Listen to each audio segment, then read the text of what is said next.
base de Bolsonaro, por ser aliado direto e a outra por ser a esposa, trocam farpas publicamente, enquanto os atores de fora seguem tranquilos e ilesos, o efeito é desagregador. Enquanto os de fora se fortalecem, os de dentro se destroem. Há um desalinhamento interno evidente, e esse desalinhamento respinga diretamente nos apoiadores, que ficam sem direção, sem referência e sem clareza de quem está com quem. É algo como, se nem eles sabem quem é um aliado e quem é um adversário, como eu, que sou eleitor, eu vou saber. E não se trata de ataques a Michelle ou a André. O ponto é que uma ruptura interna desorienta muito mais a militância do que qualquer ataque externo poderia fazer. E é nesse momento que fica implícita a vitória, ou ao menos até agora, do sistema, quando calaram Bolsonaro, né, a nossa única liderança. E aí você não sabe. Teve muita gente no primeiro momento, não ouviu o lado do André, e já foi pra cima do André. Isso significa que o André tá certo? Não. Significa que o André tá errado? Também não. Na minha concepção, eu acho que o André, quando ele coloca... Eu não vou falar nada que eu não possa meio que provar. Quando o André, ele... Assim, ó, eu gosto muito de analisar o comportamento humano. Para mim tem algumas coisas que quando a pessoa fala e faz, no mínimo, acho que vale uma reflexão. Quando a pessoa tá mentindo, normalmente a pessoa tenta fugir pela tangente, né? Tenta dar alguma explicação e tudo mais. Quando você parte para algo muito específico, como por exemplo, citar uma data desde o dia tal que isso aconteceu, e você tenta trazer mais detalhes, e você inclusive envolve pessoas que supostamente seriam testemunhas, possivelmente a história pode ter um outro aspecto, um outro ângulo a ser analisado. Além disso, eu penso o seguinte: se você no primeiro momento achou, nossa estratégia inicial era, com pouco Ciro Gomes, para garantir que a gente ia derrotar o PT. Se no meio do percurso você achou que isso não era algo certo, você chama o André. Fala, André, desiste disso daí, é furada. Pronto. Uma vez que você manda desistir disso daí que é furada, o que é que você faz? Você espera para ver. Se o cara não desistir e continuar, sei lá, fazendo seu jogo político com o Ciro Gomes contra uma ordem que em tese teria vindo aí de dentro, aí você não precisa falar que o cara errou. Aí você já denuncia e fala, olha, o nosso candidato é X e fulano está agindo à revelia. Você já sobe o nível. Eu acho que você chamar atenção uma questão partidária e que parece que não é bem assim, não tá me parecendo, eu tô falando só em termos públicos, que saiu 100% da cabeça do André, eu acho que isso daí não é de muito bom tom.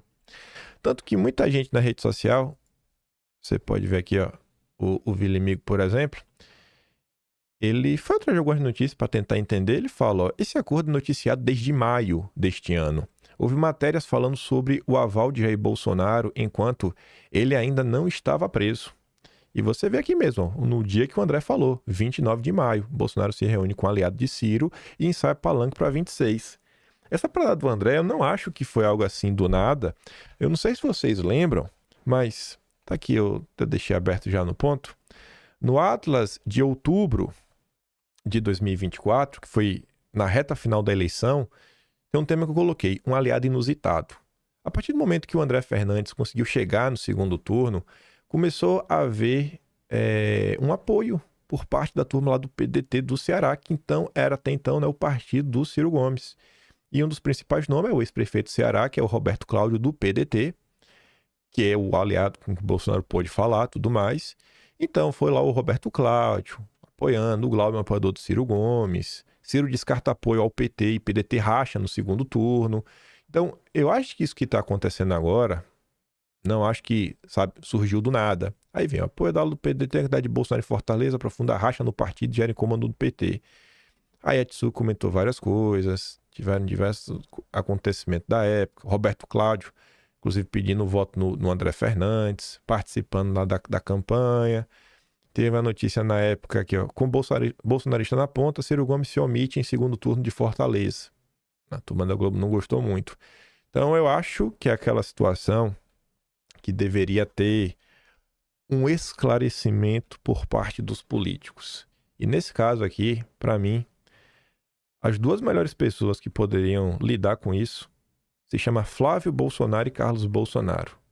O Carlos, porque o André o cita, e o Flávio Bolsonaro, porque sempre foi o filho de Bolsonaro mais envolto nas questões políticas, de articulação política, e está sempre aí conversando com o próprio pai, né, com o Jair. Eu acho que vale a pena olhar, porque se essa história do André tiver um pingo de razão, você tomar essa chamada, eu acho que ainda que tenha até lá na frente um pedido de desculpa e tudo mais, você não consegue, né, consertar tudo. E eu acho que a pessoa pode ficar meio ressentida, sabe? Então, eu acho aí que, para esclarecer mesmo de vez, e aí, o André fez isso à revelia ou não? Isso daí começou a se construir desde lá de trás. Quando começou essa questão a ser levantada, inclusive eu fiz um vídeo, deve ter mais ou menos um mês e pouco, eu falei, pô, é importante, quando tem esse tipo de coisa, né, a turma explicar. Não adianta querer fazer qualquer movimentação política e esperar que a militância entenda sem maiores explicações. Eu acho que eu comentei isso conforme eu mostrava, acho que um vídeo do André Fernandes na Auriverde. Tenho quase certeza. Falei isso aqui em vídeo. Falei, é bom explicar, porque senão depois dá errado. Continuando aqui. Plano do PL para contornar campanha sem Bolsonaro inclui boneco de papelão e inteligência artificial. Empenho mesmo em relação ao Jair, poucos querem. Agora, colocar ele na foto para conseguir votos, aí todo mundo quer, né? Aí todo mundo dorme e acorda pensando em Bolsonaro. Aí o inimigo mais ou menos comenta, né? Querem de qualquer forma os votos de Bolsonaro sem existência de Bolsonaro. Estão sugerindo até vídeo por inteligência artificial, porque os interessados no voto de Bolsonaro não trabalham até as últimas forças pela anistia. A anistia resolveria tudo. Aí eu fui olhar a matéria na íntegra, né? Dirigentes e integrantes do PL, ou seja, Duda Lima, né? Dirigente, Duda Lima, o marqueteiro do PL, começa a planejar formas de contornar a ausência de Bolsonaro durante o período eleitoral. É só o que o Duda Lima se preocupa.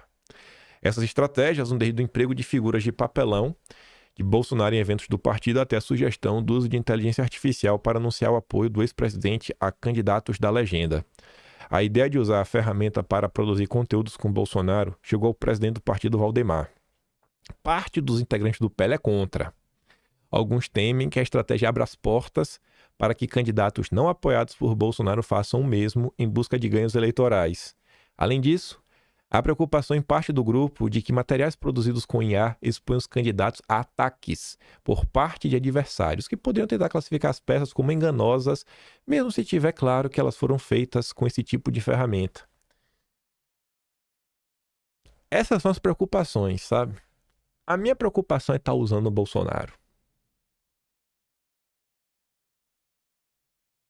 Preso, torturado, doente, enclausurado numa cela, tratamento desumano, sem cometer crime. Eu vou falar minha pessoa, porque aí envolve algo emocional. Nesse ponto aqui não vai mais na razão. Se eu visse um cara usando um vídeo de Bolsonaro de inteligência artificial para falar que Bolsonaro apoia ele, eu não votaria nessa pessoa. Porque para mim isso daí é compactuar com a tortura. Não, cara, tem como. Tem como. Se tu quiser usar uma foto, tu usa. De boa, normal. Se quiser botar foto, tudo mais. Você falar que você apoia Bolsonaro, sabe? E colocar uma coisa aí. Agora, se tu botar inteligência artificial, eu viria como quase um inimigo. Porque pra mim isso é desumano. Pra mim isso é inaceitável. Pra mim isso é inaceitável. Manter o Jair vivo. Sabe? Manter a memória dele viva. Mas isso daí é basicamente usar a pessoa. Eu espero de coração que ninguém invente de fazer algo assim. Sabe? Em respeito ao Jair. Pra mim, como eu penso e deixo bem claro. Aí o consórcio. Na verdade, não é o consórcio. Acho que a Yara faz algo aqui essencial no comentário dela. A parte mais importante de todo que ela colocou, que é o quê? Descrever quem é a pessoa que está falando sobre a direita, né? Ó a manchete. Direita precisa se indagar. Valeu a pena? O quê? Bolsonarismo atrapalhou o crescimento de uma direita com enraizamento social, né? A Folha de São Paulo está interessada em construir uma direita com base, com raízes? Será mesmo? Que direita é essa que a Folha de São Paulo defende, né? É a direita permitida. O Celso de Rocha Barros, ele é colunista da Folha. Semanalmente ele escreve. E a Era coloca tudo que você precisa saber sobre quem é esse jornalista. É um servidor federal que escreveu um livro sobre o PT e que está dando conselho para a direita. O doutor em Sociologia formado em Oxford tem a finesse de um rinoceronte. As adjetivações são dignas de um Lord de Cambridge. Ela está sendo irônica. Você vai levar a sério algo assim? Não vou. Agora, esse tipo de comentário aqui eu tendo a refletir. Posso não levar a sério, mas pelo menos eu reflito. José Dirceu deu entrevista para o Estadão, para Vera Rosa. A jornalista que pela primeira vez na história apresentou o termo gabinete do ódio em setembro de 2019. Aí tá ali. Bolsonaro não vai sair de cena. E o bolsonarismo tem um problema para resolver, afirma Zé Dirceu. Há 4 meses de completar 80 anos, Dirceu é sempre consultado por políticos de vários matizes ideológicos, do PT ao Centrão, do MDB ao PL. Aí eu fiquei assim, né? Será que ela tá mentindo? Ou será que tem alguém do PL lá pedir conselho pro Zé Dirceu? Não sei. Sei que a matéria falou isso daí, eu fiquei pensando, né? Lembrando do PL Raiz. Não sei, né? Vai que o próprio Valdemar ainda mantém amizade com o Dirceu da época do Mensalão. Aí a entrevista tem algumas perguntas que as respostas... Tem várias que são só lacração do Dirceu. Você tem algum conselho pra dar pra Bolsonaro na prisão? Não tem conselho nenhum, ele tem que se lascar, que ele defende isso, torturador. Aquele papo de maluco. Agora, outras respostas do Dirceu, eu fiquei pensando, né? Primeira pergunta pra ele é o seguinte, na ordem, né? Mas a primeira que eu separei. O bolsonarismo sem Bolsonaro morreu? Não. Primeiro porque Bolsonaro está aí. Ele não vai sair de cena. Isso é uma ilusão. Porque a pessoa está presa, ela sai de cena? Não necessariamente. Ainda mais que Bolsonaro tem um filho senador, um deputado, um vereador, uma esposa que quer ser senadora e outro filho que também, candidato ao Senado. Ele tem um partido, o PL. Então eu não vejo assim. 2. Mas ele está perdendo apoio. O bolsonarismo não será mais maioria no país. Nós temos condições de ser maioria, fazendo alianças. Aqui o Dirceu está lidando com a questão de maioria e minoria, ok, né? Os blocos que apoiam para você conseguir os 50% mais um dos votos. Você botar o PT com 20 e poucos por cento, você com 30, 40 e poucos por cento, você juntar, ele está falando que o PT conseguiria isso daí, né? No cenário atual. Depois o Dirceu fala algo que, por ouvidos de muitos, possa passar batido, mas acho que vocês em específico, tanto que a gente repete, eu acho que fica um pouco mais claro. A direita está refém do Bolsonaro e a esquerda do Lula. E olha o que o José Dirceu responde. Não. Bolsonaro lidera parte da direita. E principalmente a extrema-direita. Que existem várias direitas. E o Dirceu sabe disso. O problema da direita... E quando o José Dirceu fala direita, ele está falando do Republicanos, do MDB, do PP, do União Brasil. É direita. Temer, Ciro Nogueira, Arthur Lira, Rodrigo Maia, essa turma. O Maia falou que ele é direita. Mas enfim. E daqueles que apoiam o Tarcísio como candidato, aí olha o que Dirceu descreve. O establishment agrário e financeiro do país. José Dirceu não diz que o agro apoia o Tarcísio. José Dirceu não diz que o pequeno produtor, o establishment agrário. Quando você fala de establishment agrário, você está falando de quem? Marfrig, JBS, Minerva, Rubens Ometo, esses grandes conglomerados. Assim como Dirceu fala do establishment financeiro. O establishment financeiro é o quê? É o empresário? É o funcionário público que é caixa de banco? Não. Ele está falando da Faria Lima. Você vê que o Dirceu, que é um cara experiente, que tem uma leitura de cenário, ele consegue separar bem as coisas. E na hora de falar, né, ele não está generalizando tanto, né? Ele está usando um modificador que você acaba por restringir bastante. O establishment, o regime, né? O sistema financeiro e o agro, né?